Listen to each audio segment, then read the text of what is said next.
नमस्कार, DD news पर आप देखना शुरू कर चुका हमारा खास प्रोग्राम। इस वक्त मैं हूं लाल चंद्र सिंह। अगले एक घंटे में हम देखेंगे कुछ ऐसी खबरें जिन पर चर्चा जरूरी है, और ये चर्चा हम करेंगे अपने संवाददाताओं और खास मेहमानों के साथ। और आज सबसे पहले खास चर्चा ही करेंगे खास मेहमानों के साथ, और वो चर्चा जो होने वाली है वो बिहार और एसआईआर। इसमें राजनीति के कई रंग दिखाई पड़ रहे हैं, क्योंकि जिस तरह से एसआईआर को मुद्दा बनाया गया, फिर वो टोन डाउन हुआ। अब सुप्रीम कोर्ट ने भी एसआईआर के मुद्दे पर टिप्पणी की है, तो कई बातें हो रही हैं एसआईआर को लेकर, बिहार की चुनावी राजनीति को लेकर। तो इसी की पड़ताल आज खास चर्चा में करेंगे। और इसके बाद बात करेंगे कि एसआईआर के मुद्दे पर ममता बनर्जी ने एक बार फिर से धमकी दी है कि एसआईआर पश्चिम बंगाल में नहीं होने देंगे। तो क्या चुनाव आयोग के लिए यह बड़ी चुनौती है पश्चिम बंगाल में एसआईआर कराना?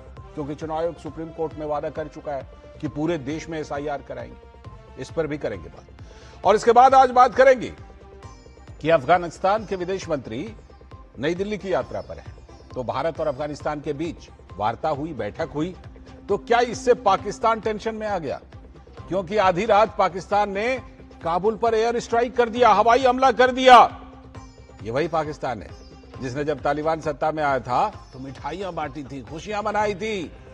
लेकिन अफगानिस्तान के विदेश मंत्री की भारत यात्रा से पाकिस्तान टेंशन में क्यों? इस पर भी करेंगे बात, होंगे तमाम सवाल जवाब। लेकिन सबसे पहले इस वक्त की हेडलाइंस।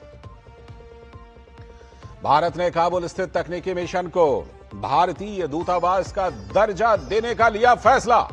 भारत अफगानिस्तान की संप्रभुता, क्षेत्रीय अखंडता और स्वतंत्रता के लिए पूरी तरह से प्रतिबद्ध। तो अफगानिस्तान ने भी कहा किसी भी देश के खिलाफ नहीं होने देंगे अपनी धरती का उपयोग। पश्चिम बंगाल में ममता सरकार में मंत्री सुजीत बोस पर कसा ईडी का शिकंजा। कोलकाता और उसके आसपास की जगहों पर छापेमारी जारी। नगर पालिकाओं में नौकरी के बदले नकद घोटाले का मामला। प्रधानमंत्री नरेंद्र मोदी किसानों के लिए कल शुरू करेंगे 2 बड़ी योजनाएं। कृषि मंत्री शिवराज सिंह चौहान ने किसानों से की पीएम के उद्बोधन से जुड़ने की अपील।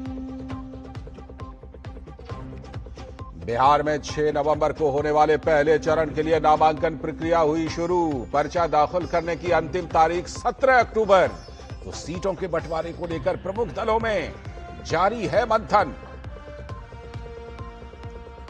और एसआईआर के खिलाफ पश्चिम बंगाल की मुख्यमंत्री ममता बनर्जी ने फिर से दी है धमकी। चुनाव आयोग उधर सुप्रीम कोर्ट में कर चुका है पूरे देश में एसआईआर कराने का वादा। तो क्या पश्चिम बंगाल में आयोग के सामने होगी बड़ी चुनौती?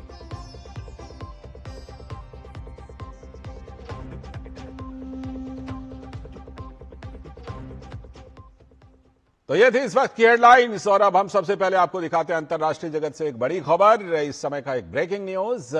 नोबेल शांति पुरस्कार की घोषणा हो गई है। वेनेजुएला में विपक्ष की नेता मारिया कोरिना मचाडो को इस वर्ष का नोबेल शांति पुरस्कार दिए जाने की घोषणा हुई है। मचाडो को शांति की एक साहसी और प्रतिबद्ध समर्थक होने और बढ़ते अंधकार के बीच लोकतंत्र की लौ को जलाए रखने के लिए यह पुरस्कार दिया जाएगा। तानाशाही से लोकतंत्र में न्यायपूर्ण और शांति से निपटने के लिए उन्हें यह सम्मान दिया गया है। नॉर्वेजियन नोबेल समिति ने कहा कि सोशल मीडिया प्लेटफॉर्म एक्स पर अपने बयान में उन्होंने लिखा कि नोबेल समिति ने वेनेजुएला के लोगों के लिए लोकतांत्रिक अधिकारों को बढ़ावा देने के उनके अथक कार्य और तानाशाही से लोकतंत्र में न्याय संगत और शांतिपूर्ण संक्रमण प्राप्त करने के उनके संघर्ष के लिए मारिया कोरिना मचाडो को साल 2025 का नोबेल शांति पुरस्कार देने का निर्णय लिया है। हम आपको बता दें कि वेनेजुएला में इस समय जो सरकार है उस पर तानाशाही के आरोप है, और वो एक कम्युनिस्ट सरकार है। तो कम्युनिस्ट तानाशाही सरकार के खिलाफ मचाडो जो हैं वो लगातार संघर्ष कर रही हैं विपक्ष की नेता के तौर पर, और जिस तरह से वहां लोकतंत्र के लिए लड़ रही हैं, उनके इसी योगदान को पहचानते हुए उनको नोबेल शांति पुरस्कार देने की इस बार की घोषणा हुई है। तो ये बड़ी खबर अंतर्राष्ट्रीय जगत से। और ये भी बता दें कि नोबेल शांति पुरस्कार जो है वो डोनाल्ड ट्रंप भी मांग रहे थे, बहरहाल मिला मचाडो को। अब इस वक्त पर आज के एजेंडे की बात करते हैं और आज सबसे पहले खास चर्चा हम खास मेहमानों के साथ करने वाले हैं बिहार और एसआईआर को कि कितने सियासी रंग, सियासत के कितने रंग दिखाई पड़ रहे हैं। उधर सुप्रीम कोर्ट ने भी एसआईआर पर महत्वपूर्ण टिप्पणी की है, तो इसी पर आज खास चर्चा करेंगे। लेकिन पहले कुछ बड़ी बातें देख लीजिए। बिहार में चुनावी बिगुल बजने के बाद सियासी लीडर अपनी अपनी जीत पक्की करने के लिए एड़ी चोटी का जोर लगा रहे हैं, लेकिन एजेंडा को लेकर कुछ दलों में अभी भी एसआईआर एक बड़ा मुद्दा बनाने की कोशिश हो रही है। उधर चुनाव आयोग ने बिहार में मतदाता सघन पुनरीक्षण यानी एसआईआर करके वोटर लिस्ट जारी कर दी है। चुनाव आयोग ने अभी भी लोगों को मौका दिया है कि अगर उनका नाम इस सूची में नहीं है तो वो अभी भी नाम जुड़वा सकते हैं। लेकिन एक हफ्ता बीत जाने के बाद भी अभी तक कोई भी अपील नहीं आई है। इसका मतलब कि किसी जेन्युइन आदमी का छूटा ही नहीं है, किसी असली आदमी का वोटर लिस्ट में नाम छूटा ही नहीं है। लेकिन सुप्रीम कोर्ट में बड़े बड़े वकील इस बात पर दलील दे रहे हैं कि एक समुदाय के वोट काट दिए गए हैं। चुनाव आयोग ने तथ्यों के साथ सुप्रीम कोर्ट में याचिकाकर्ताओं के दलील को गुमराह करने वाला साबित कर दिया है। एडीआर की याचिका पर बोलते हुए वरिष्ठ वकील प्रशांत भूषण ने दावा किया कि लाखों लोगों के नाम काटे गए हैं, तो कोर्ट ने उन्हें तत्काल एफिडेविट पेश करने के लिए कहा, लेकिन उनका दावा गलत साबित हुआ।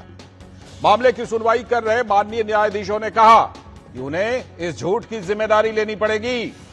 कोर्ट ने कहा कि झूठे हलफनामे का अनुभव सामने आने पर हम कैसे जांच की बात कर सकते हैं, आपकी बातों पर भरोसा कैसे कर सकते हैं। कोर्ट ने कहा कि एसआईआर के मुद्दे पर याचिकाकर्ताओं का उत्साह ज्यादा है, लेकिन ठोस वजह कम है। हालांकि कोर्ट ने साफ किया कि बिना प्रक्रिया पूरी किए बगैर एक भी नाम काटे नहीं जाने चाहिए। एसआईआर के मुद्दे पर संसद से लेकर सड़क तक संग्राम छेड़ने के पीछे मतदाताओं में भ्रम फैलाने की कोशिश की गई थी कि बड़े पैमाने पर उनके वोट काट दिए जाएंगे। राहुल गांधी वोट चोरी का स्लोगन बनाकर, नारा देकर वोटर अधिकार यात्रा तक निकाल रहे थे। लेकिन जब चुनाव आयोग ने फाइनल लिस्ट सार्वजनिक कर दिया है, तब कोई भी राजनीतिक दल यह सरदर्द लेने को तैयार ही नहीं है कि किनके वोट कटे, उनका नाम बताइए। कुल मिलाकर भ्रम की सियासत खुद ब खुद खत्म हो गई है। बिहार के चुनावी फिजा में तेजस्वी यादव राहुल गांधी के मुद्दे से किनारा करके हर घर सरकारी नौकरी बांटने का वादा कर रहे हैं, लेकिन महागठबंधन का नेता कौन होगा, इस पर कांग्रेस ने अभी तक चुप्पी बनाई हुई है। कहा जा रहा है कि तेजस्वी यादव की पार्टी 130 विधानसभा सीटों पर चुनाव लड़ सकती है, तो वहीं कांग्रेस को इस बार सिर्फ 55 सीटों पर चुनाव लड़ना पड़ सकता है। उधर वीआईपी पार्टी जो तीसरी खिलाड़ी है, उसको 15 सीटें मिल सकती हैं, जबकि वीआईपी खुद के लिए मुकेश सहनी उप मुख्यमंत्री पद भी चाह रहे हैं। चाह क्या रहे हैं, बोल भी रहे हैं। उधर एनडीए घटक दलों की बात कीजिए तो उधर भी सीट शेयरिंग को लेकर चर्चा तेज है और माना जा रहा है कि जेडीयू और बीजेपी 100 से लेकर 101 सीटों पर ये दोनों पार्टियां चुनाव लड़ सकती हैं, कोई 100 कोई 101। जबकि अन्य सहयोगी जो हैं चिराग पासवान और जीतन राम मांझी, वो भी अपने लिए सम्मानजनक सीटें मांग रहे हैं। उधर जो तीसरी खिलाड़ी है जनसुराज पार्टी, उसने अपनी पहली लिस्ट जारी कर दी। महागठबंधन और एनडीए की उलझन को उसने बढ़ा दिया है। समाज के प्रतिष्ठित लोगों और सभी वर्गों को प्रतिनिधित्व देकर प्रशांत किशोर ने बिहार में जिताऊ कैंडिडेट वाला फॉर्मूला उसमें खरोंच लगा दिया है और दोनों तरफ उलझन हो गई है, अब एनडीए में भी और महागठबंधन में। लेकिन इन सब के बीच जो एसआईआर को लेकर चल रहा है और सुप्रीम कोर्ट में जो अभी भी उस नैरेटिव को उठाने की कोशिश की जा रही है, तो प्रशांत भूषण एडीआर के जो वकील थे, उनके द्वारा सुप्रीम कोर्ट में फर्जी हलफनामा पेश करने के मामले पर शहजाद पूनावाला बीजेपी नेता ने प्रतिक्रिया दी। उन्होंने कहा कि इस तरह के झूठे आरोपों से चुनाव आयोग और देश की न्याय व्यवस्था की साख पर सवाल उठते हैं। शहजाद पूनावाला ने इस पूरे मामले को राजनीतिक षड्यंत्र करार दिया। एसआईआर मामले में प्रशांत भूषण ने फेक एफिडेविट पेश किया सुप्रीम कोर्ट के सामने, तो सुप्रीम कोर्ट ने लथाड़ लगाई और कहा कि ये एफिडेविट दे रहे हो, जब नाम पूछे जाते कि किसके नाम कटे हैं तो आप झूठे नाम देते, और अगर पहला एफिडेविट ही फेक है तो बाकी की क्या विश्वसनीयता है। पर पूरे देश में माहौल इलेक्शन कमीशन के खिलाफ बनाना है, झूठे आरोप लगाना है। महाराष्ट्र में आरोप लगाए, खारिज हो गए, और जब सुप्रीम कोर्ट इस नैरेटिव को ध्वस्त करता है तब विक्टिमहुड कार्ड खेलते हैं। ईवीएम पर भी ये फेक नैरेटिव बनाते थे, वो भी ध्वस्त हो गया। तो वहीं लोक जनशक्ति पार्टी रामविलास के प्रमुख चिराग पासवान ने कहा कि गठबंधन में सीटों के बंटवारे को लेकर बातचीत अब अंतिम चरण में पहुंच गई है। उन्होंने बताया कि उम्मीदवारों और सीटों से जुड़े सभी पहलुओं पर विस्तार से चर्चा की जा रही है ताकि बाद में किसी भी तरह की असहमति की स्थिति ना बने। अभी अंतिम दौर में अब ये बातचीत पहुंच चुकी है। मुझे लगता है जिस घोषणा का इंतजार आप सब कर रहे हैं कि कौन कहां कितनी, हम लोग हर एक माइन्यूट जितने भी डिटेलिंग्स है हर चीज को हम लोग पहले ही डिस्कस कर लेना चाहते हैं ताकि बाद में गठबंधन के भीतर किसी भी चीज को लेकर, सीटों को लेकर, प्रत्याशियों को लेकर, कहां पे कौन कैसे प्रचार करेगा, कैसे, हर चीज को विस्तार से हम लोग चर्चा करना चाहते हैं, जो कि बहुत अच्छे से हुई है, हो रही है। एनडीए के नेता दावा कर रहे हैं सब कुछ ठीक हो रहा है, लेकिन आरजेडी के नेता मृत्युंजय तिवारी ने कहा कि एनडीए में सब लोगों की नाराजगी है क्योंकि एनडीए की नाव डूबती हुई दिख रही है। एनडीए में एनडीए की नैया डूबती देखकर सब लोगों की नाराजगी है। कुछ दल चाहते हैं कि हम एनडीए से एग्जिट हो जाएं, छोड़कर बाहर निकल जाएं, कि उनको पता है कि इस बार एनडीए की नैया डूबनी तय है। जवाब जेडीयू ने दिया। पटना में पार्टी के नेता नीरज कुमार ने कहा कि गठबंधन में कोई नाराजगी नहीं है और सभी ने संकल्प लिया है कि नीतीश कुमार ही अगले मुख्यमंत्री होंगे। 2025 फिर से नीतीश। तो सीटों का बंटवारा स्वाभाविक रूप से गठबंधन का घटक दल होता है तो उम्मीदें रहती है, लेकिन समय हो जाएगा। चिराग मांझी नाराज हैं क्या? ना, कोई नाराज नहीं। मोहब्बत भरा संघर्ष होता है हमारे यहाँ, कहीं नाराजगी नहीं। और सब लोगों ने संकल्प लिया है, खुले मैदान में लिया है संकल्प कि नीतीश कुमार जी को अगला मुख्यमंत्री बनाना है। तो सीटों की संख्या का भी निर्धारण हो जाएगा, चिंता मुक्त रहिए इसके लिए।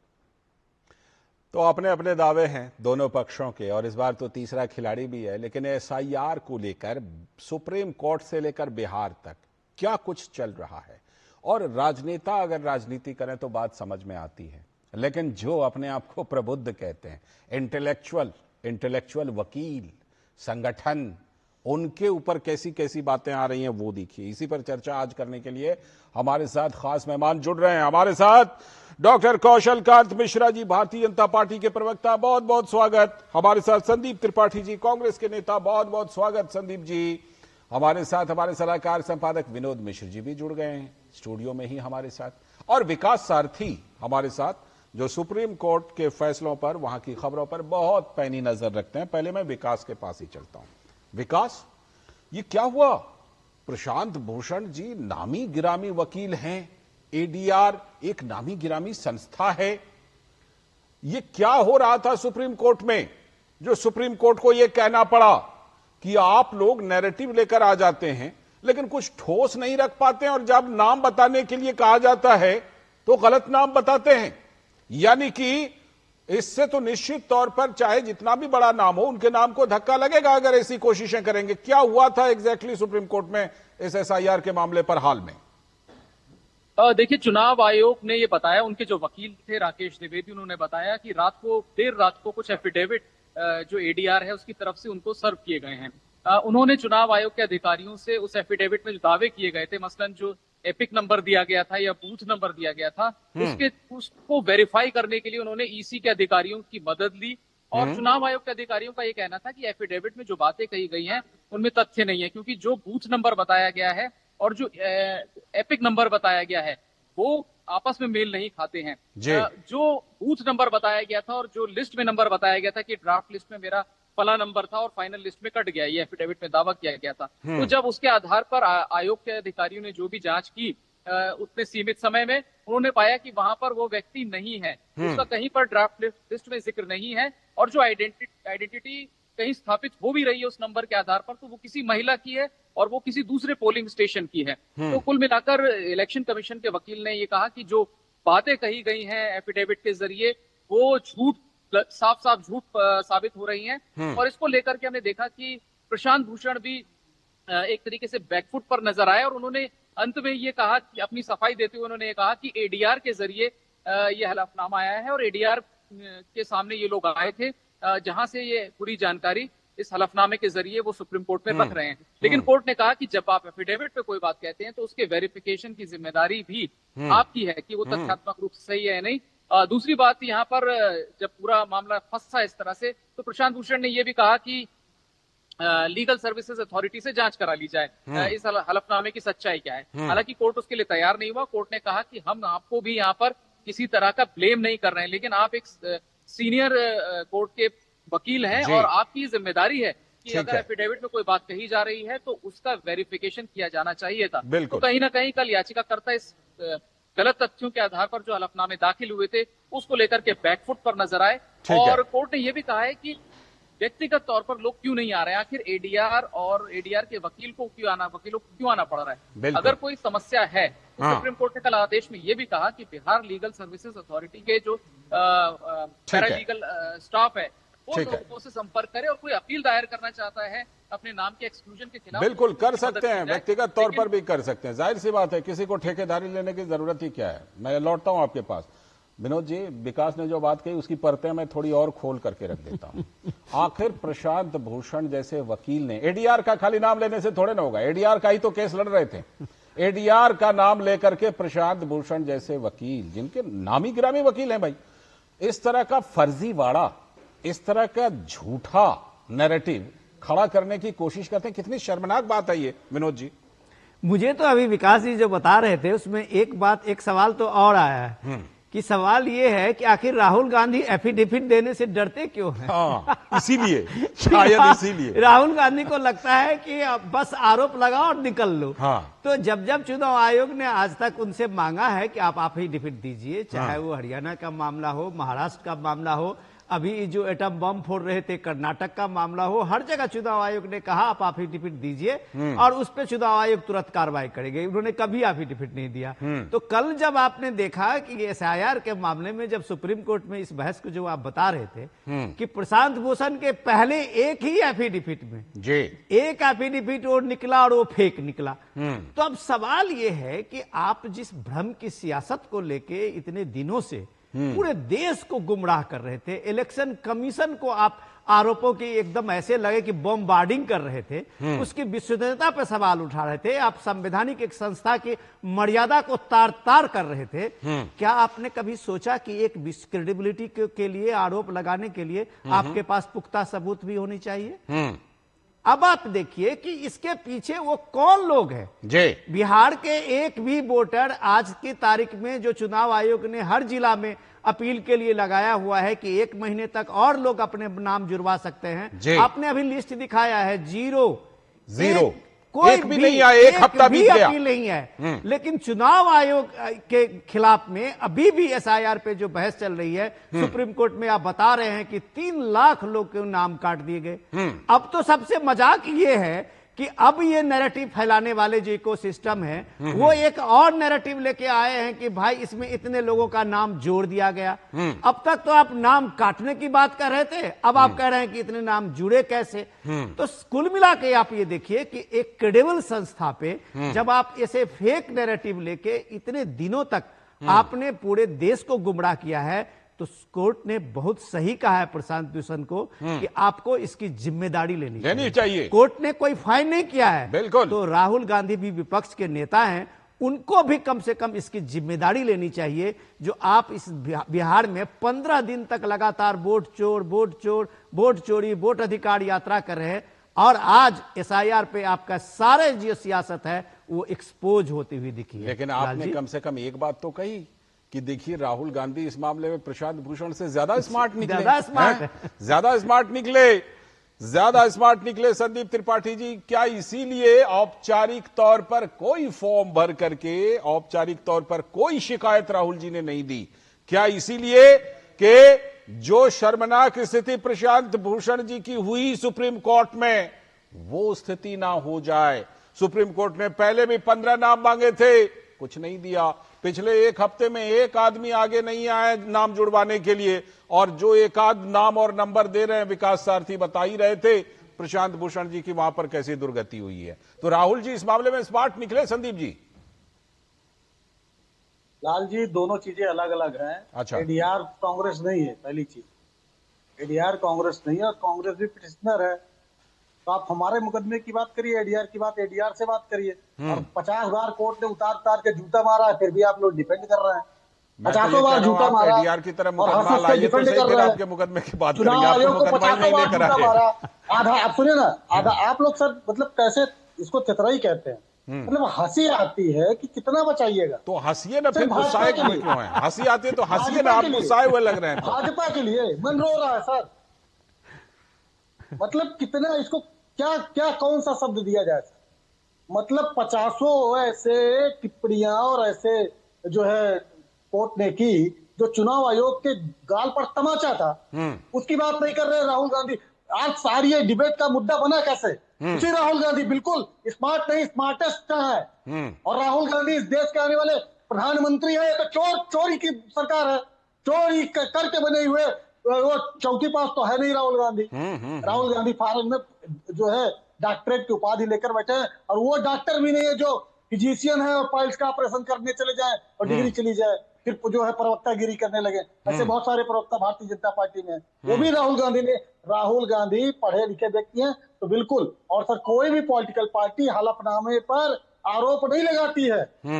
2G पर हम पर हलफनामे पर आरोप लगा था क्या? आप तो 2G सब बरी हो गए सर। आप मुझसे सवाल पूछिए कि 2G का आपने आरोप संदीप लगाया जी, था। आप एक नई प्रकाश चीज जी, बता रहे हैं। कोई बीच में, पॉलिटिकल पार्टी सुनिए, हलफनामा बीच में- दे के शिकायत नहीं करती है, लेकिन वो गली में, चौराहे में, देश में, बीच में नहीं विदेश सर। में हर जगह अपने संस्थाओं को, बीच में अपने नहीं सर। संवैधानिक संस्थाओं बीच को में गाली देती है। ये तो सात मैंने समझदार पहला आदमी। केस अजूबा आप ही लोगों का देखा है। सर हमको पता है कि आप जो है भाजपा वाली विजिट पर बिहार से होकर आए हैं। गजब है सर। बहुत आसान, आपने बहुत अपने काम को आसान कर लिया बहुत संदीप आसान जी। कर लिया। आसान हाँ, नहीं कर लिया। जितने सवालों के जवाब देने थे, एक वाक्य बोलकर आपने अपने सारे काम आसान कर लिए। बहुत नहीं सर। अच्छा, वेरी स्मार्ट। नहीं सर, नहीं संदीप सर, जी। 10 सेकंड और मैं चाहूंगा। हाँ लीजिए ना, 10 सच्चाई क्या, मैं यही है। 15 दे रहा हूं। जी, सच्चाई ये है कि आज जो राहुल गांधी जी ने, उन्होंने कहा, राहुल गांधी जी ने कहा कि फर्जी नाम है। कोर्ट जो है चुनाव आयोग ने स्वीकार किया ना, कोर्ट की बात जाने दीजिए, चुनाव आयोग ने स्वीकार किया और जो भी आरोप लगाए थे उसके बाद वो कह रहे हैं कि SIR हम करा रहे। उसके बाद सर अगर 67 लाख नाम कटते हैं जो 2024 के वोटिंग में वोट दिए हैं, और राहुल गांधी का सवाल खड़े कर रहे हैं, फिर भी आप कह रहे हैं कि राहुल गांधी आय कर रहे हैं, तो मतलब इसको बौद्धिकता की- ठीक है, हर- अब कौशल कांत हर- मिश्रा जी को हर- लाता हूं मैं। कौशल कांत मतलब मिश्रा जी, कम 67 से कम आप भी लाख इस बात को मानेंगे। राहुल गांधी ने कहा कि कौशल 2024 कांत का मिश्रा जी को लाने चुनाव चोरी का आधार पर लड़ा गया, ठीक लड़ा है। गया। अब कौशल कांत मिश्रा जी, आप भी कम से कम इस बात को मानेंगे कि कम से कम इसमें राहुल गांधी जी ने समझदारी का परिचय दिया कि उन्होंने प्रशांत भूषण की तरह कुछ लिखित में एफिडेविट वगैरह नहीं दिया। लालचंद जी, एक मुहावरा आपने सुना है, खिसियानी बिल्ली खंभा नोचे। अभी थोड़ी देर पहले दिख रहा होगा आपको। नहीं, वो वही कह रहे थे प्रदर्शन कि है। हंसी आ रही है, वो तो वो बोल नहीं, बोल मैंने तो कुछ रहे कहा ही नहीं। मैंने उनके लिए नहीं कहा, मैंने तो एक मुहावरा बोला, जिसको जैसा समझना समझ ले। नहीं, पाइल्स वाले और डॉक्टर और करिए ऑपरेशन करिए। बोलिए संदीप कौशल जी, डॉक्टर साहब कैंची छोड़ दिए थे, पता चला था पाइल्स। कौशल जी बोलिए, कौशल जी। संदीप जी बाद में बोलेंगे। ये पहले संदीप जी, कम से कम जो इन्फॉर्मेशन आप नेशनल चैनल पे दें उसके बारे में पता कर लें कि मैं क्या हूं और कौन। मैं ऑर्थोपेडिक सर्जन हूं, ठीक। तो आप जिसने भी जहां से भी गूगल आपने पढ़ के आए हैं राहुल गांधी वाले गूगल से, उसको डस्टबिन में डाल दीजिए। उन्होंने आपका नाम तो लिया नहीं था। तो मतलब हाँ, पाइल्स का ठीक। ऑपरेशन कौशल किए थे। जी, आपका नाम तो लिया नहीं था। पाइल्स का ऑपरेशन चलिए, किसी लालचंद संगी भाई जी। का किए थे, फिर उन्होंने अच्छा कहा सर, कि सुन लीजिए। लालचंद जी, अरे ठीक त्रिपाठी है, जी, डॉक्टर साहब का ठीक है, लालचंद- कौशल लालचंद जी की जी बात के सुन लीजिए, टिप्पणी फिर के लिए मैंने लालचंद बोला। संदीप जी फिर लालचंद काउंटर कीजिएगा। फिर पहले काउंटर कौशल कीजिएगा, जी। एक बार सुन लालचंद लीजिए। जी जी, लालचंद राहुल गांधी के बारे में बोल रहे थे, स्मार्टेस्ट हैं, और उनके एजुकेशन के बारे में बोल रहे थे। तो मैं संदीप भाई से कहूंगा कि एक बार पता कर लें कि राहुल गांधी की टीचर कौन होती थी जब वो 10 साल से छोटे थे, ठीक। वो पर्सनल चीजों पे नहीं जाना चाहिए, ठीक। फैक्ट की बात कीजिए। जो कांग्रेस का कैरेक्टर रहा है, इनके यहाँ कांग्रेस पार्टी जिस तरीके से चुनाव आयोग को डील करती थी, इसी तरह से वो कह रहे हैं ना, कितने जूते मारे। क्यों? क्योंकि चुनाव आयोग को बनाना, चुनाव आयुक्त को बनाना कांग्रेस में वैसे ही होता था जैसे अपने यहाँ चपरासी बनाना। इस तरीके से कांग्रेस अपने चुनाव आयुक्तों को बनाती थी। जाने कितने चुनाव आयुक्त उनके यहाँ टिकट पर लड़े हैं और जाने कितने चुनाव आयुक्त उनके यहाँ बना दिए गए राज्यपाल। तो केंद्रीय मंत्री भी, क्या केंद्रीय मंत्री बना दिए गए? तो चुनाव आयुक्त की को कभी उन्होंने संवैधानिक संस्थान समझा नहीं, इसलिए वो चुनाव आयोग को जूता मारने की बात कर रहे हैं। और जहां तक रही कांग्रेस के कैरेक्टर की बात, सबसे पहले कांग्रेस ने ही 60 से 70 के दशक में जो मरे लोग होते थे उनको उनका नाम डिलीट नहीं करते थे, वो SIR फॉलो ही नहीं करते थे, वो उसी पे झूठे वोटर ID कार्ड बना करके कांग्रेस वोट चोरी करती रही। ठीक है। वोट चोरी का कैरेक्टर तो कांग्रेस में बचपन से ही आया, जब कांग्रेस बनी थी तब से आया है। जब जवाहरलाल नेहरू वोट चोरी करके बने थे, इंदिरा जी जो मोम की गुड़िया थी उनको जबरदस्ती। आप इतिहास के बजाय थोड़ा सा वर्तमान में आइए ना, इतिहास के बजाय वर्तमान में आइए। मैं ये कह रहा हूं कि जैसे ADR और प्रशांत भूषण है, सुप्रीम कोर्ट में उनके ऊपर गंभीर सवाल उठे हैं, नैरेटिव का क्या कीजिएगा कौशल जी? नैरेटिव का लालचंद जी, नैरेटिव तो सुप्रीम कोर्ट में अपने आप ध्वस्त हो रहा है। लालचंद जी, नाम की बात की गई ना, वो तंज ADR और प्रशांत भूषण के साथ साथ राहुल गांधी पे था। वो जितने भी स्लाइड्स दिखाते थे, उस स्लाइड्स के सारे नामों को ध्वस्त कर दिया था सारे मीडिया के बंधुओं ने मिलकर के। और चुनाव आयोग ने एक एक प्रेस कॉन्फ्रेंस करके इनके इपिक नंबर, इनके वोटर ID कार्ड नंबर, ठीक है, ठीक है।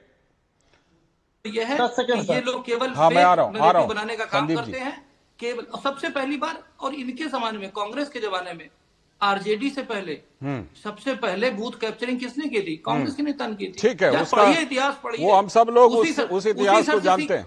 उसी से सीख करके तो 10 सेकंड संदीप जी, 10 सेकंड संदीप जी करके लालू यादव RJD का काम करने लगे। आ रहा हूं कौशल जी, आ रहा हूं। संदीप जी 10 सेकंड।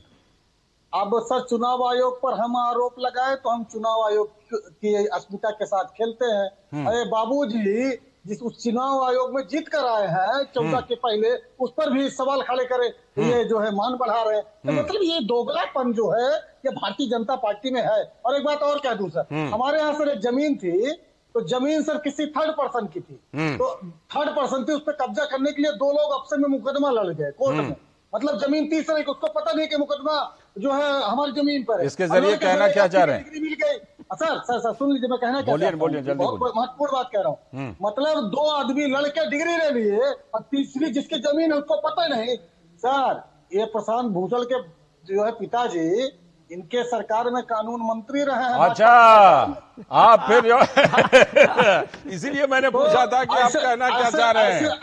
आप ये कह रहे हैं कि वो मतलब बोल दीजिए, केजरीवाल जी की तरह बोल दीजिए, सब मिले हुए हैं जी। ठीक है, योगेंद्र यादव का नाम क्यों छोड़ा? ठीक है, योगेंद्र यादव का भी नाम इस बीच में आया था। मैं जरा विकास सारथी के पास, विकास आपने, संदीप जी रुकिएगा, संदीप जी आ रहा हूं, संदीप जी लौट रहा हूं, संदीप जी लौट रहा हूं। विकास आपने कहा कि प्रशांत भूषण ने यह स्वीकार किया कि हां उनके द्वारा दिए गए नाम में गलती थी, लेकिन उन्होंने कहा कि ये तो ADR ने दिए। सुप्रीम कोर्ट ने कहा आपको जिम्मेदारी तो लेनी चाहिए। एफिडेविट का मतलब समझते हैं शपथ पत्र, शपथ पत्र का अपने आप में महत्व है। अब ये बताइए इस मामले में अब आगे क्या होना है? देखिए, शपथ पत्र झूठा, गलत देना, इसको लेकर के हमने देखा है कि कोर्ट ने बहुत कड़ी कार्रवाई तक की है, खास तौर से लोक सेवकों के खिलाफ। वकीलों के मामले में यहाँ पर क्योंकि प्रशांत भूषण ने ये बहस नहीं की कि वो इसके तथ्यों को डिस्प्यूट कर रहे हैं, उन्होंने सबसे बड़ा बचाव अपना ये देखा, उन्होंने ये कहा कि लीगल सर्विसेज अथॉरिटी से जांच कराई जाए, क्योंकि उनको ये सारी जानकारी ADR के जरिए मिली है, और अगर कोई गलत इसमें बात पाई जाएगी तो वो उसके कॉन्सिक्वेंसेस फेस करने के लिए तैयार हैं। लेकिन वो अब भी ये मानने के लिए तैयार नहीं थे कि फैक्चुअली इसमें गलत इंफॉर्मेशन दी गई है। तो हमने देखा है कि जहां जानबूझकर गलत एफिडेविट दिए जाते हैं, वहां पर सुप्रीम कोर्ट पर्जरी तक की कार्रवाई करता है, जैसे झूठा बयान देना, कोर्ट में खड़े होकर झूठी गवाही देना, इस तरह की कार्रवाई होती है। कंटेम्प्ट ऑफ कोर्ट भी हो सकता है। लेकिन यहाँ हमने कल बेंच को ये देखा कि क्योंकि प्रशांत भूषण एक पुराने वकील हैं, उनके कंट्रीब्यूशन को देखते हुए कोर्ट ने उस तरह का कड़ा रुख नहीं अपनाया जो कि आमतौर पर वो दूसरे वकीलों या लिटिगेंट्स के साथ कई बार अपनाता है। फॉल्स एफिडेविट या अगर बिल्कुल गलत एफिडेविट को लेकर तो आगे नहीं बढ़ाएगा कोर्ट। ये बात कल हमने महसूस की कि इस मसले को कोर्ट आगे नहीं बढ़ाएगा। कल ही कोर्ट ने हालांकि टिप्पणी जरूर की कि आपकी नैतिक जिम्मेदारी है कि आप सारी चीजों को वेरीफाई करें, कोर्ट के सामने फाइल करें। बिल्कुल, सिर्फ ADR का नाम लेने से काम नहीं चलेगा। विनोद जी, जो बात संदीप जी कह रहे हैं कि देखिए जो राहुल गांधी ने किया उस पर जो है सुप्रीम कोर्ट ने भी कई बार चुनाव आयोग को बातें कही, लेकिन अंतिम तौर पर SIR में हो क्या रहा है? SIR में ये हो रहा है कि SIR की प्रक्रिया जारी है, पूरे देश में करने के लिए हरी झंडी मिल चुकी है, संदीप जी की पार्टी के सहयोगी तेजस्वी यादव एसआईआर का मुद्दा छोड़ चुके हैं, एसआईआर के मुद्दे पर कोई बात तक नहीं हो रही बिहार में।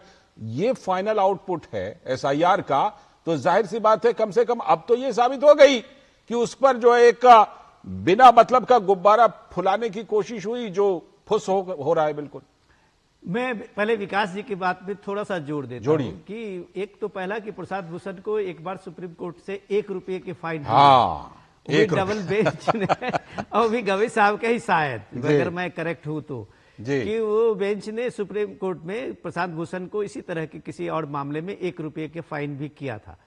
और उस फाइन का पता नहीं उसके बाद प्रसाद भूषण ने वो ₹1 का फाइन में बढ़ा या नहीं बढ़ा। लेकिन आदतन आप सिर्फ सरकार के खिलाफ या संस्था के खिलाफ इस तरह की चीजें करेंगे तो इसका जो है एक आप ये देखिए कि लॉन्ग एक सीक्वेंस में आप देखेंगे उसका इंपैक्ट होता है। बिल्कुल। अब आप सवाल हम संदीप जी के लिए देते हैं। संदीप जी जो तैयारी आज एसआईआर के बदले में जो मैं बिहार के पॉलिटिक्स को देता हूं और उन्हीं के जिम्मे देता हूं कि अब बिहार में हो क्या रहा है। राहुल गांधी की वोट अधिकार यात्रा एक सबसे बड़ा ब्लंडर माना तेजस्वी यादव ने। उसने जाना कि बिहार में इस एसआईआर को लेके लोगों में कोई नाराजगी नहीं है, कोई जेन्युइन आदमी नहीं है जो ये कहे कि हमारा नाम कट गया है। लेकिन जबरदस्ती बिहार में राहुल गांधी इसको थोपना चाहते थे, वोट चोर वोट चोर। आप बार बार वो जो भी कोई माइक लगाए तो चिल्लाने लगते थे वोट चोर वोट चोर। तो ये बात कम से कम तेजस्वी को बहुत देर से समझ में आई कि राहुल गांधी का ये 15 दिन का और बिहार में जो इलेक्शन के टाइम में ये कैंपेन एक फ्लॉप शो साबित हुआ। बिल्कुल। तो जैसे ही राहुल गांधी का वोट अधिकार यात्रा खत्म हुआ संदीप जी कि उसने तुरंत बिहार अधिकार यात्रा शुरू की और एक तरह से वो अपनी एक गलती मानते हुए की कि उसके बाद वो बिहार अधिकार यात्रा में कभी उसने वोट चोरी और वोट अधिकार की बात नहीं, एसआईआर की बात नहीं की, एसआईआर की बात नहीं की। आज ये बात मान रहा है कि भाई ये इलेक्शन का मुद्दा आपके पास कोई नहीं था तो आप एसआईआर ले आए। ठीक है। अब जब आपको देखिए कि बिहार में जिस तरह से सोशल वेलफेयर स्कीम की नीतीश कुमार ने झड़ी लगा दी है तो आप हर घर नौकरी देने का वादा कर रहे हैं, तो आपको पास एजेंडा नहीं है।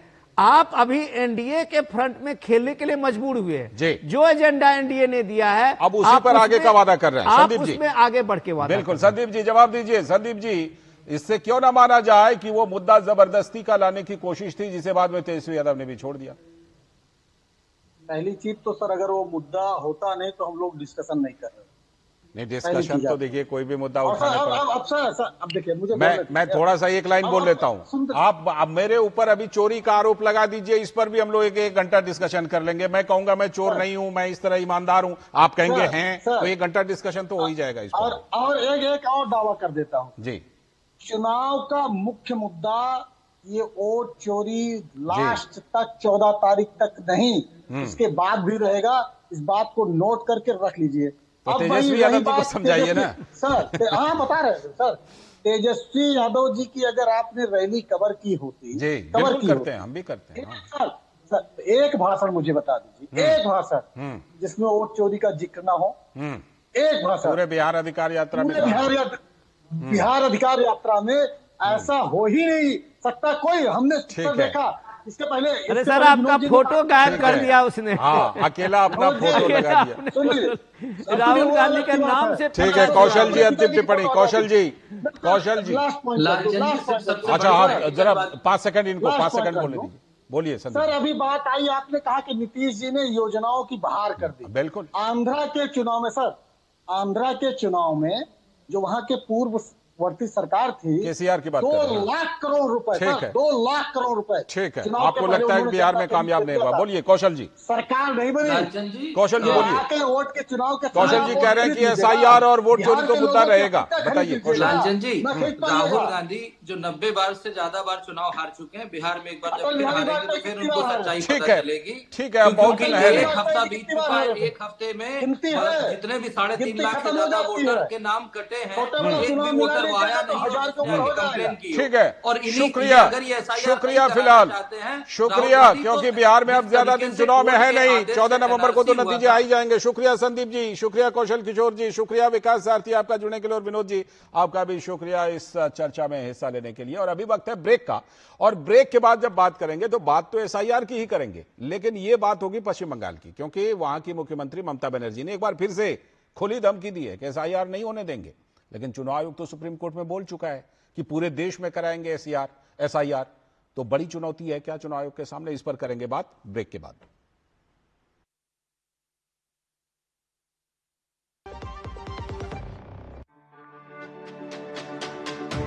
मेरी पसंद, मेरी पसंद, मेरी पसंद, मेरी पसंद, हमारी पसंद। हम सबकी पसंद। मजबूत देश का मजबूत सरिया हो गया स्टील। स्वागत है ब्रेक के बाद। डीडी न्यूज पर आप देख रहे हैं इस वक्त। जैसा ब्रेक पर जाने से पहले हमने बताया था कि बात तो अब SIR की करेंगे, लेकिन यह पश्चिम बंगाल की बात है कि मुख्यमंत्री खुली धमकी फिर से दे रही हैं, तीखे तेवर अपना रही हैं SIR के मुद्दे पर। तो बिहार में SIR के बाद चुनाव आयोग ये तो ऐलान कर चुका है कि पूरे देश में सघन पुनरीक्षण यानी SIR करके वोटर लिस्ट को दुरुस्त किया जाएगा। लोकतंत्र के लिए एक सुखद पहलू हो सकती है, लेकिन ममता बनर्जी ने इसके खिलाफ फिर से मोर्चा खोल दिया है। पश्चिम बंगाल में अगले साल 2026 में चुनाव होने हैं, लेकिन चुनाव से पहले SIR को लेकर ममता बनर्जी सीधे बीजेपी पर हमलावर हो गई हैं। तो जाहिर है ममता अपने वोटर्स में डर फैलाना चाहती हैं कि उनके वोट कट जाने वाले हैं, जो वो नहीं होने देंगी, बचा लेंगी। SIR को लेकर पश्चिम बंगाल में उपनिर्वाचन आयुक्त की तैयारी चल रही है। चुनाव आयोग के साथ इनकी मीटिंग भी हो चुकी है, लेकिन ममता बनर्जी चुनाव अधिकारी को आंदोलन के नाम पर धमका रही हैं। ममता बनर्जी ने कहा कि बीजेपी आग से खेल रही है, इससे पश्चिम बंगाल में तनाव बढ़ सकता है। उन्होंने कहा कि यह क्रांति की धरती है, यहां ब्रिटिश भी डर के मारे पश्चिम बंगाल से दिल्ली शिफ्ट कर गए थे, इसे अन्य राज्यों की तरह समझने की भूल ना करें। बीजेपी ने ममता बनर्जी पर आरोप लगाते हुए कहा है कि उन्होंने राजनीतिक और संवैधानिक मर्यादाओं की धज्जियां उड़ा दी हैं। बीजेपी से ममता का डर बता रही है, उन्हें हारने का डर बेचैन कर रखा है, यह कह रही है बीजेपी। लेकिन जानकार मान रहे हैं कि चुनाव आयोग के लिए पश्चिम बंगाल में SIR बड़ी चुनौती होने वाली है। साल 2002 के बाद पश्चिम बंगाल में पहली बार SIR हो रहा है, लेकिन इस बीच सीमावर्ती जिलों, खासकर नॉर्थ साउथ 24 परगना दोनों जिला जो है, उसमें 45 से 55% वोटर्स का लिंक पिछले SIR से जुड़े हुए हैं। ऐसे लोग जिनके परिवार का नाम 2002 के SIR में है, उन्हें कागज दिखाने की ज्यादा जरूरत नहीं पड़ेगी, लेकिन इस सूची से जो बाहर हैं, उन लोगों को अपने नाम जुड़वाने के लिए कागज दिखाना होगा। तो जाहिर है कि ममता इसे NRC कह रही हैं और इसका खौफ भी दिखा रही हैं। अब बड़ा सवाल यह है कि अगर भारत के नागरिक ही वोट कर सकते हैं, तो फिर इसमें TMC को दिक्कत कहां है और किस आधार पर दिक्कत है। लेकिन ममता बनर्जी तो लगातार धमकी दे रही हैं और बीजेपी पर हमला भी कर रही हैं। क्या कुछ हमला करते हुए ममता बनर्जी ने कहा, देख लीजिए। गवर्नमेंट ऑफ इंडिया एजेंसी गुलोके যারা বিজেপির কথায় আজকে শুধুমাত্র রাজনীতি করছে, গৌরীকরণ করছে, শিক্ষা থেকে শুরু করে, সংস্কৃতি থেকে শুরু করে, ভোটার লিস্ট থেকে শুরু করে, উৎসব থেকে শুরু করে সমস্ত এজেন্সিকে দিয়ে একজন মির্জাফর আছেন ওখানে দিল্লিতে। এই মির্জাফরদের মৃত্যু জীবনে হয় না, তারা চিরকালই বেঁচে থাকে নানা কাজের মধ্যে দিয়ে। तो जवाब दिया बीजेपी की तरफ से केंद्रीय मंत्री गिरिराज सिंह ने।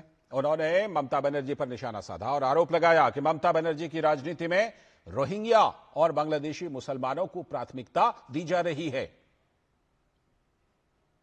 ममता बनर्जी अपने आप को पहले भारत के एक राज्य का मुख्यमंत्री मान लें। अभी तक वो मानती है कि मैं बंगाल का प्रधानमंत्री हूं, इसीलिए वहां का कानून भी दूसरा है। न सांसद सुरक्षित है, ना आम जनता सुरक्षित है, एक ही लोग सुरक्षित है, रोहिंग्या बांग्लादेशी मुसलमान, उन्हीं का सत्ता चल रहा है। वहीं पश्चिम बंगाल भाजपा के नेता दिलीप घोष ने बांग्लादेशी घुसपैठियों और फर्जी वोटरों को लेकर तीखे बयान दिए। उन्होंने विपक्ष पर आरोप लगाया है कि डर उन्हें है जिन्होंने बाहर से लोगों को बुलाकर वोटर बना दिया है। जो बांग्लादेशी घुसपैठियां हैं उनका तो नाम बात जाना ही है और इसीलिए एसआईआर हो रहा है। और निश्चित जान लीजिए उसके साथ साथ जो और फर्जी वोटर है, दूसरी जगह नाम है, यहाँ भी है, डबल है, किसी का डेथ हो गया उसका नाम है, इस सब तो छटाई होना, ये तो सिस्टम है। और इसीलिए एसआईआर हो रही है। डर क्यों रहे हैं आप? हर 20-25 साल में होता है और एक प्रोसीड्योर हो रहा है, लेकिन आपको डर है कि आपने जो बांग्लादेश से बुला कर लोगों को वोटर बनाया यहाँ, ये भी छट जाएंगे। तो ये तमाम चीजें, तमाम बातें चल रही हैं पश्चिम बंगाल में, लेकिन सबसे बड़ा सवाल है कि चुनाव आयोग के लिए कितनी बड़ी चुनौती होगी वहां पर एसआईआर कराना, और अभी तक हुआ क्या क्या है। प्रसेनजीत बख्शी हमारे संवाददाता कोलकाता से सीधे हमारे साथ जुड़ चुके हैं, उनसे जरा समझने की कोशिश करते हैं। प्रसेनजीत, आप बताइए अभी तक एसआईआर को लेकर पश्चिम बंगाल में हुआ क्या क्या है, क्योंकि ममता बनर्जी की धमकियां जो हैं वो तो खबरें बनती हैं और बार बार वो चीजें आती हैं कि हाँ मैं सड़क पर उतर जाऊंगी, मैं चुनाव आयोग का दफ्तर घेर लूंगी, मैं ये कर लूंगी, मैं वो कर लूंगी। लेकिन बताइए अभी तक इस मामले में ठोस क्या हुआ है, और साथ ही ये भी बात कि कितनी बड़ी चुनौती होगी चुनाव आयोग के लिए पश्चिम बंगाल में एसआईआर को कराना। नहीं हुआ, कुछ नहीं है, कुछ नहीं हुआ है। हुआ ये है कि एक प्रदेश की चीफ मिनिस्टर इस तरह की उंगली उठाकर जो माहौल है वो माहौल पैदा करने की काम कर रही है जी। जैसे आपकी वहां पे कुछ जगह है, वहां की लोग दुखी मत हो, हमारे कोलकाता में भी है, जैसे चांदनी चौक जैसे जगह है, वहां पे 5 नंबर गली की लोगों के साथ 7 नंबर गली की लोगों की झगड़ा हो गया। तो 5 नंबर गली की लोगों ने बोला मैं आता हूं, ये जो चेहरा करके बोलता है ना कि मैं आता हूं हॉकी स्टिक लेके, या किसी 2 नंबर की हॉस्टल के साथ 3 नंबर की हॉस्टल की लग गया। तो इसी तरह का ममता बनर्जी कर रही है ना, जो खाट का छतरी लेकर निकालते हैं ना जी, कि आता हूं मैं हॉकी स्टिक और छतरी और विकेट लेके जी।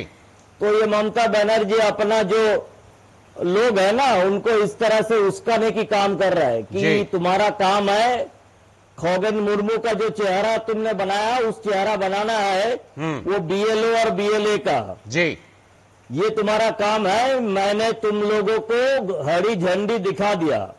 ये सब सरकारी नौकरी वाले हैं जो आने वाले हैं एसआईआर की समय पे, उनको इस तरह से उनका चेहरा लहू लहान कर देना मेरे तरफ से भड़का रही हैं। प्रसेनजीत, एक बात मैं और कहना चाहूंगा, ममता बनर्जी ने बहुत बड़ी बड़ी बातें बोली, यहां ब्रिटिश नहीं टिके, उनको राजधानी शिफ्ट करनी पड़ी। तो क्या ममता बनर्जी खुद लोगों को भड़काने की कोशिश कर रही हैं, इसलिए भी चुनाव आयोग के सामने क्या बड़ी चुनौती होने वाली है क्या? देखिए वो चीफ मिनिस्टर है, उनके हाथ में पूरी तरह क्षमता है, वो किसी भी भाषा इस्तेमाल कर सकती है जी। उनके खिलाफ कोई भी कार्रवाई नहीं होगा।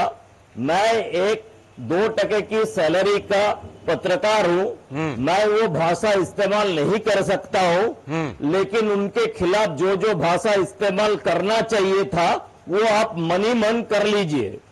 बंगाल में एसआईआर शुरू होने के बाद ममता बनर्जी क्या माहौल तैयार करने के लिए ये सब कर रही है वो काफी खतरनाक है जी, खतरनाक है और खतरनाक है। बिल्कुल, ये मनोज अग्रवाल साहब को पता है, बेशक ये खतरनाक है, जो पुलिस है उनको सबको पता है। बिल्कुल, लेकिन एक बात है दादा कि सीए में ऐसे ही धमकी दी थी, बाद में कहा दिल्ली में सरकार बनवा दीजिए हमारी, तब देख लेंगे, हम तो रोक ही नहीं सकते। ठीक उसी तरह एसआईआर को रोक नहीं सकते, लेकिन कोई 15 दिन के लिए सीए के लिए हम लोगों का हालत तो खराब हो गया था ना। जी जी बिल्कुल बिल्कुल, ये तो है, माहौल तो खराब करने की कोशिश होती है। शुक्रिया फिलहाल समय की कमी है दादा, बहुत बहुत शुक्रिया आपका जुड़ने के लिए कोलकाता से और इस खबर पर चर्चा करने के लिए। और अब बात आगे हम करेंगे भारत अफगानिस्तान के बीच जो बैठक है, इसे पाकिस्तान टेंशन में क्यों है? आधी रात को हमला कर दिया। एक छोटे से ब्रेक के बाद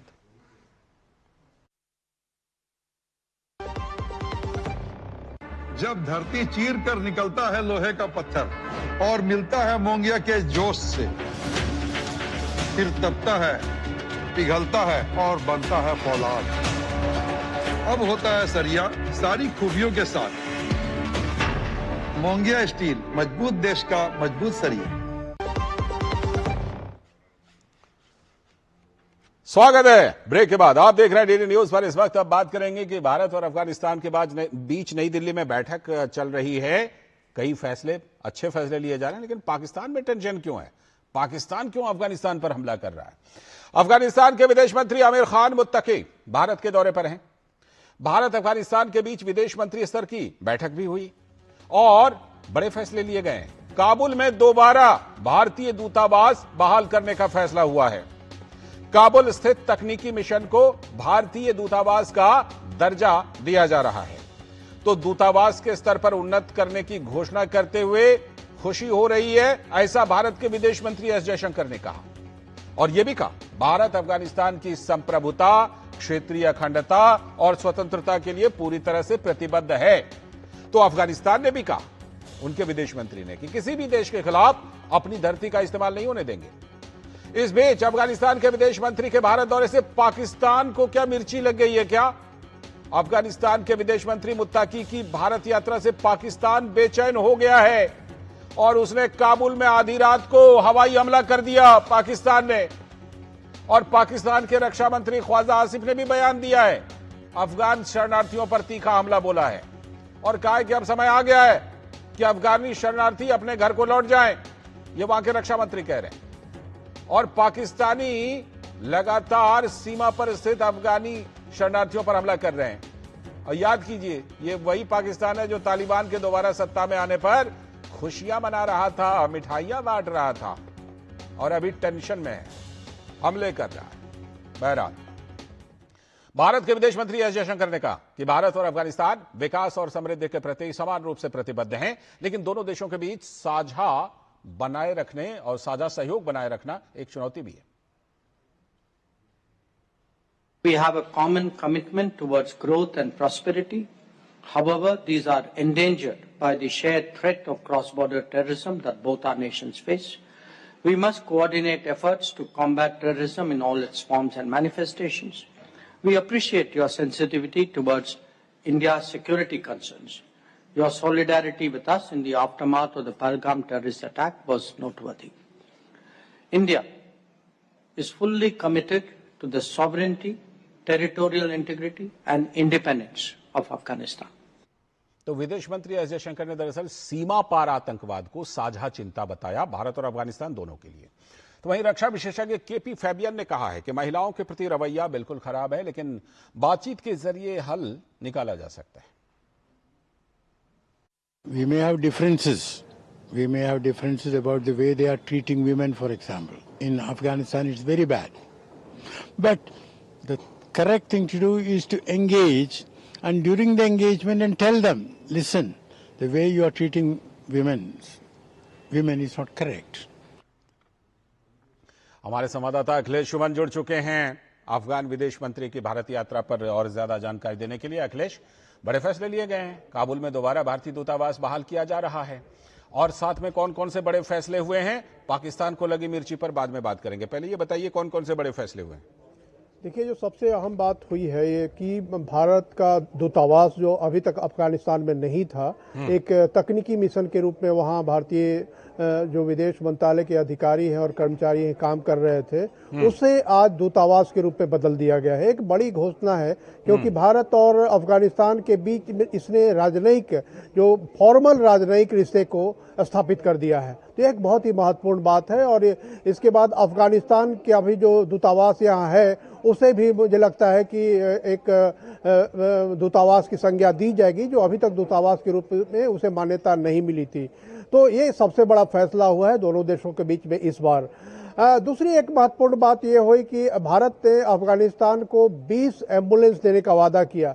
देखिए, अफगानिस्तान एक काफी गरीब देश है और 2 से ज्यादा दशकों से वो बिल्कुल आंतरिक अशांति से जकड़ा रहा है। अमेरिका के साथ युद्ध, उसके पहले सोवियत संघ के साथ युद्ध, उसके बाद लगातार वहां की सारी व्यवस्थाएं चरमराई हुई थी। ऐसे में भारत ने उसे इस बात का आश्वासन दिया है कि जो भी विकासात्मक सहयोग होगा उस विकासात्मक सहयोग को भारत की तरफ से पेश किया जाएगा। और एक प्रतीक के रूप में आज विदेश मंत्री एस जयशंकर ने 20 एम्बुलेंस देने की घोषणा की, जिसमें 5 एम्बुलेंस आज विदेश मंत्रालय ने अफगानिस्तान के विदेश मंत्री को सौंप भी दिया। इसके अलावा MRI मशीन और चिकित्सा में काम आने वाले कई उपकरण भी देने का उनको आश्वासन दिया गया है।